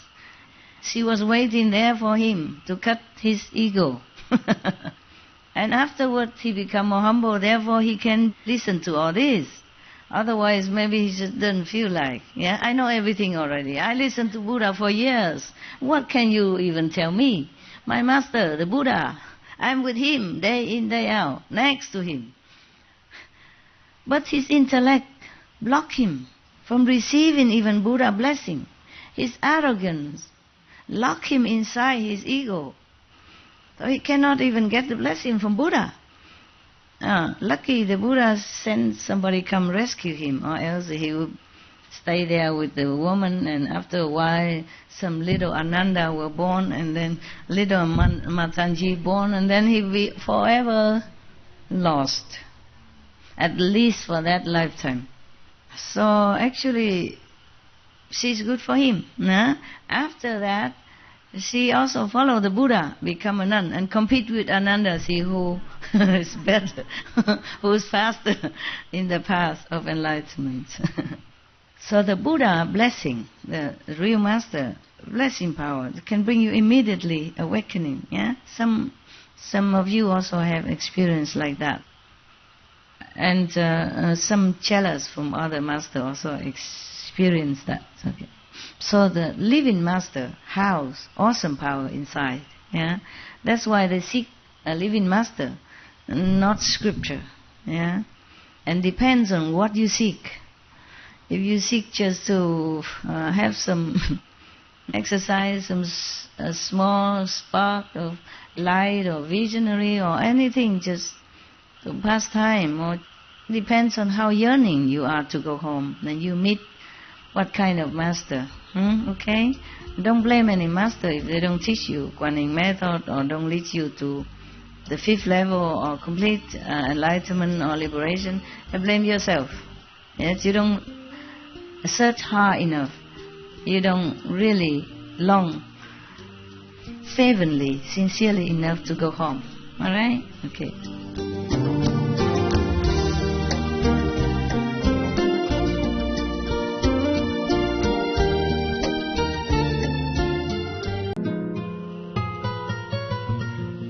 The blessing of the master with all this experience method, even sometimes bring immediate transcendental experience, but it's not the normal means of practice. Even spoken for those of shallow and deep roots alike, even for those who are already been practicing many lifetimes, or some beginners alike, these experience methods are not suitable. Not for everyone. Even with the one with deep enlightening yearning root already within them, with deep practicing since many lifetimes already, even for them is still not suitable without the Buddha's blessing. Even with the Buddha blessing, see, Ananda didn't get anything. The 2 medicine men immediately get enlightening experience. The other monks just hear Buddha's voice and then get enlightening. Ananda has been with him, hear his voice every day for years, get nothing. Ananda has been with Buddha for a long time, get nothing. That's why Buddha wants him to be enlightened, to protect him from another seduction somewhere again, because he was very good looking. I read somewhere that Buddha forbid him to let his shoulder exposed. Normally the monk at that time, they have only a blanket, they cover like that, and one shoulder exposed. And when they want to talk to the Buddha, they also expose one shoulder to show respect, custom. Even then Buddha forbid Ananda to expose anything, even just a shoulder. How can you feel enticed seduced by a man's shoulder? That I don't understand. But the Buddha must know. He has 500 beautiful women with him. But the Buddha doesn't know. He was a prince. And all his concubines, he don't even need to expose even his nose. They all run after him already. Because his surname is Prince. And Crown Prince even. And everybody want that position. Wife of the Crown Prince. So he doesn't need to even expose shoulder, even a nose. He don't need. Ear also don't need. He covered from head to toe. They still run for him. And maybe he knows all that. Maybe Ananda is exceptionally handsome. A shoulder even cannot be exposed. And even then, the Matanchi daughters still run for him. Yeah? Practice this mantra just for him, just to seduce him. The best, the most powerful one, that no man can escape.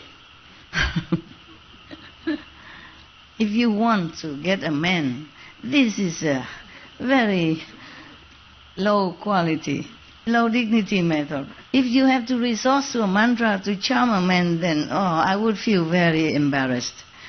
Shame, guilty. Even if you get him, you will never feel you are loved. Even if he show all the love to you, you would think, it's a special effect. Leftover power from the mantra. You know he didn't love you. You chase him, you trap him, you tricked him. In your heart you never feel satisfied, as a beloved woman. So useless, But this is the thing. This is a drama that unfolds for the Buddha and his monk, so that Ananda become more enlightened, more careful and more humble. And so that this beautiful woman also can become enlightened. She became Arhat, after, So they both have something, something with each other, to give and take, to pay and to do something, play this drama. So Manjusri continue speaking. I bow to the ones, the thirst come one. Here he say ones come thirst. It's the same, And the Tripitaka, the Holy Three. And to those inconceivable ones with no outflows, or the saints and sages with no more defects, trusting they will aid those in the future, so that no one will doubt this Dharma door. No one will doubt this method. It is an expedient easy to master. Is it easy for you or not easy? Yes. Kuan Yin method easy or not? Yes or no? Yes. An appropriate teaching for Ananda as well. Is easy to master for Ananda also. And for those immersed in the final age, after the Buddha Nirvana, he said 500 years ago is the Dharma ending age, for his Dharma age, They should cultivate this organ of hearing. But actually also in our time, some years of our time since we were born until recent years, they call it Kali Yuga, means a Dharma ending age. Actually also not just the Buddha's Dharma ending, but Kali Yuga age means Dharma ending age. So we are lucky still have method to practice. We have to thank all the saints, the sages that protect and preserve the lineage of Kuan Yin method up to date. We really are grateful.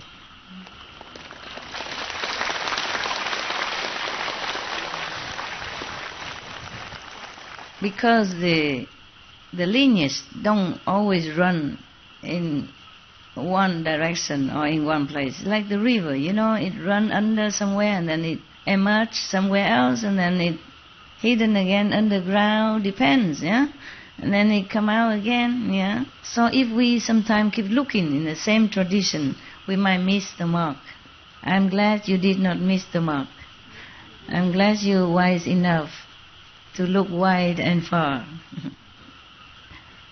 He said that for those immersed in the final age, they should cultivate this organ of hearing, the true hearing, a perfect penetration that surpasses all others. It is the way to the true body. The true mind is a true mind, but I'm worried you mess up with your mind, so I say the true body, yeah, true mind. The true mind means the true self, the true enlightening, the true thinking, the really true wisdom of all. Thereupon, Ananda and all in the great assembly experienced a clarity of body and mind. Having attained such profound instruction, they contemplated the Buddha's body and parinirvana like someone who, having travelled far on business, knows that he is on the road home, though he has not returned completely. Throughout the entire assembly, the gods, dragons, and all the eightfold division, all different kind of devas and demons and human beings, those of the two vehicles who were not yet beyond learning, as well as all the bodhisattvas of initial resolve, as numerous as the sands in the 10 Ganges rivers. You must know there are invisible bodhisattva and beings as well. That's why it is as numerous as the sands in the 10 Ganges river. It's not like the Buddha ashram can contain all this physical bodhisattva, okay? Because his ashram, I think it cannot be bigger than mine here, okay? Found their fundamental mind and far removed from dust and defilement, attained the purity of the Dharma eye. Probably at that time everyone see the light then. See the light. No. The bhikkhuni named Nature attained a hardship after hearing this verse. Only hearing that, she attained a hardship. And limitless being brought forth a matchless, unequaled, resolved for Anuttara Samyak Sambuddhi, meaning want to become enlightened as Buddha. Yeah. Ananda straightened his robe and then bowed in the midst of the assembly and placed his palms together. The tracks of his mind were perfectly clear, and he felt a mixture of joy and sorrow. His intent was to benefit beings in the future as he made obeisance and said to the Buddha, "Greatly compassionate, world-honored one, I have already awakened and received this teaching for becoming a Buddha." Kuan Yin method just now. And I can cultivate it without the slightest doubt. I have often heard the Third Come One say, "Save others first, then save yourself." That is the aspiration of a bodhisattva. Once your own enlightenment is perfect, then you can enlighten others. That is the way the Third Come One responds to the world. Although I am not yet saved, I vow to save all living beings in the Dharma and in age, etc. And then he asked the Buddha how. We see last time, World-honored one, those living beings will gradually drift away from the Buddha, and there will be as many deviant teachers propounding their methods as there are sands in the Ganges. I want to enable those beings to collect their thoughts and enter Samadhi. How can I cause them to reside peacefully in Bodhimanda, far from the exploit of demons, and be irreversible in their resolve for Buddhi? Okay? And then the Buddha say, the Buddha will tell us how to be pure. Remember the 5 precepts from then on, yeah? Last time we read already, yeah? I'm not sure if I read all that. Yeah, he did. No? He said, at that time the world-honored one praised Ananda in front of the whole assembly, saying, "Good indeed, how good it is that you have asked how to establish Bodhimanda and to rescue and protect living beings who are sunk in the morass of the final age. Listen well now and I will tell you." And then I read all that, remember? You have to cut away lust and killing thought and all that. Yeah, we read that already, huh? Yeah, so okay then. Up until bhikshu who do not wear silk, who do not wear leather boots, furs or down, etc., and not consume milk, cream or butter, yeah, can truly transcend this world. But must practice also Kuan Yin method. That's what he meant. Because it's better that way. Because Ananda, you see, even though he became a monk already, he didn't wear silk, he didn't wear leather boots. For sure, if the Buddha already instructed this rule in the ashram, he wouldn't wear it. But he still wasn't enlightened. Buddha need to teach him Kuan method. And all the other bhikkhuni and bhikkhu also need to learn Kuan method. So Kuan method is awesome. Good, huh? Yes. Okay, thank you.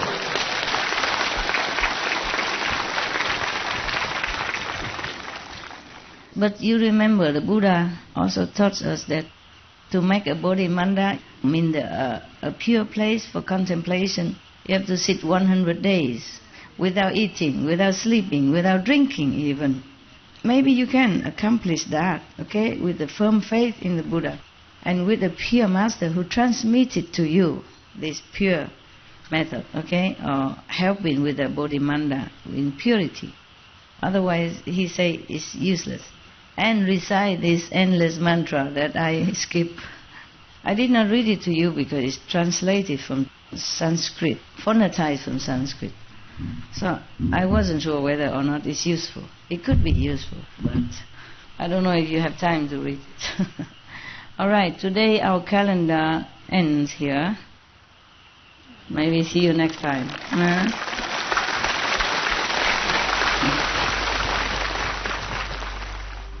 We should really thank the past masters, monks and nuns and scholars who had taken time to record the Buddha's teaching after the master's nirvana, and also for the past and present persons, lay or monks or nuns who have really dedicated themselves, sacrificed their time and precious health or under any difficult situation to translate this so that I can read it to you. And we have to thank them. And may they be blessed forever by all the Buddhas, past, present and future. May their merit be immense. May they be liberated forever. Thank you. Ciao! Beautiful people.